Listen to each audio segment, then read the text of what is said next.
The Pacific Alliance was born from the understanding that our countries, united, can become much more relevant on the world level than each of them individually. I want to say this because I believe that all of those of us that are participating in an alliance this important must be aware of that anytime we carry out an activity related to this alliance. Without a doubt, as we have seen today in the different presentations about the importance of this alliance between four countries, which already enjoys more than 200 million in population, that represents approximately 36% of the Latin American GDP. In sum, the Pacific Alliance is certainly very important. And many of us see it in terms of international trade, but it must also be examined from the perspective of the financial system. The financial system can be a great support and a great engine of that trade between the different countries that make up an alliance such as this one. We have also heard about the integration of the stock markets of the different countries that make up the Pacific Alliance, what we call the MILA. This alliance was first between Chile, Peru, and Colombia, and later on, Mexico entered into this integration of the stock markets. As someone was mentioning this morning, it's a market of around $900 trillion, with more than 800 important issuers signed up to these markets. But what we can see in MILA is that it has not developed at this rate that we would have liked to see.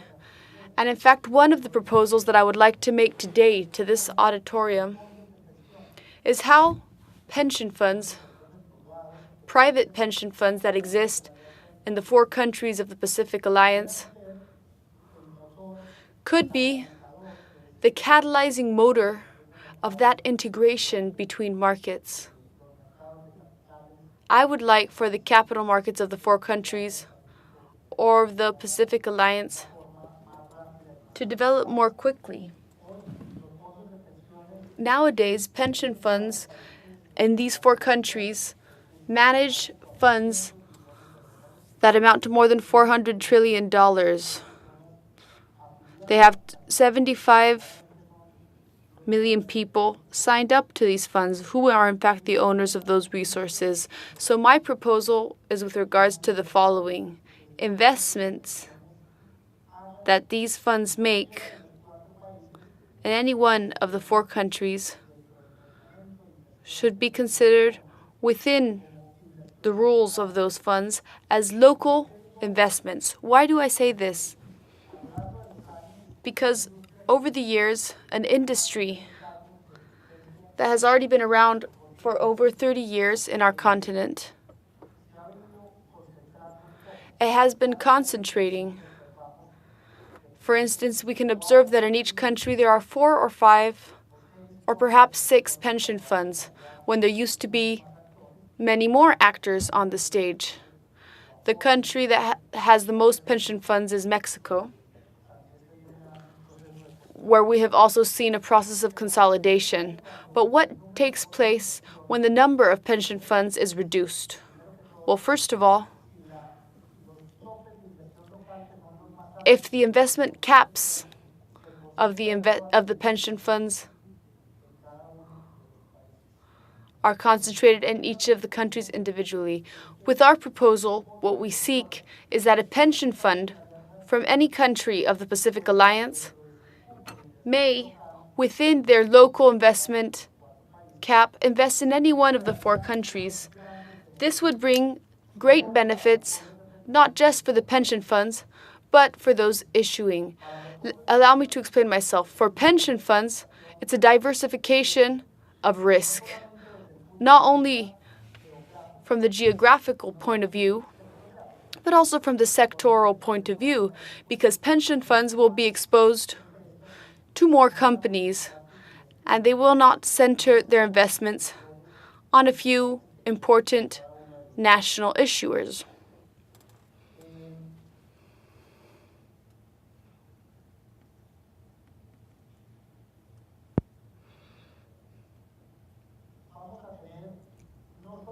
We would have not just 5 or 6 institutional investors in each country, but we would have more than 30 important institutional investors participating in each of the markets. For countries, oftentimes the caps for local investment that pension funds are given are higher because they want to encourage the savings of people of a country to stay within that country. But by affiliating other countries, it'll come around to the same effect, and it won't significantly change things. In addition, it will establish a regulatory stability because it will no longer be a matter of local investment, a domestic investment,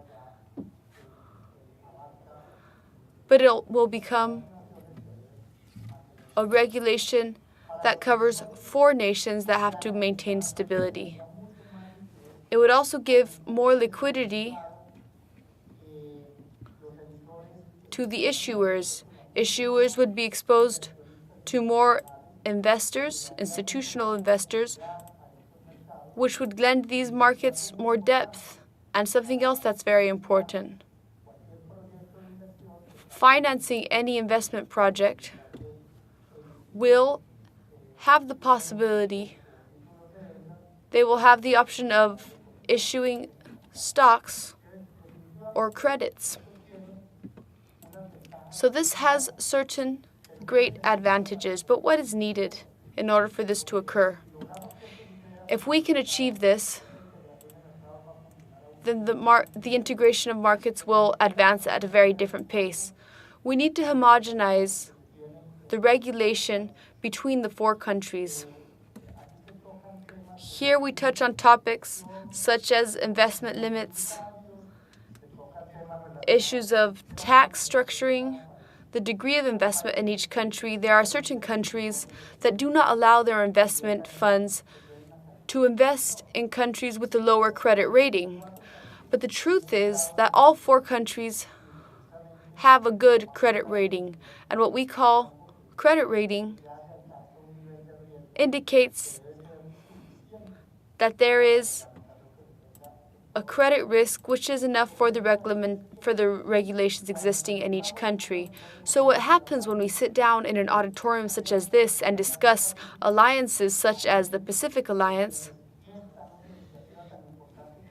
Those who are involved in an initiative as important as this one, we can see that we are full of good intentions, such as the first sentence I said today. But when we start coming down, we start seeing details. That means that this won't actually work in practice as we would have liked. And the difficulties are not just regulatory. It is the attitude of the business people themselves with regards to these opportunities. We often don't see it so clearly, as clear as we should. So this brief discourse is an invitation.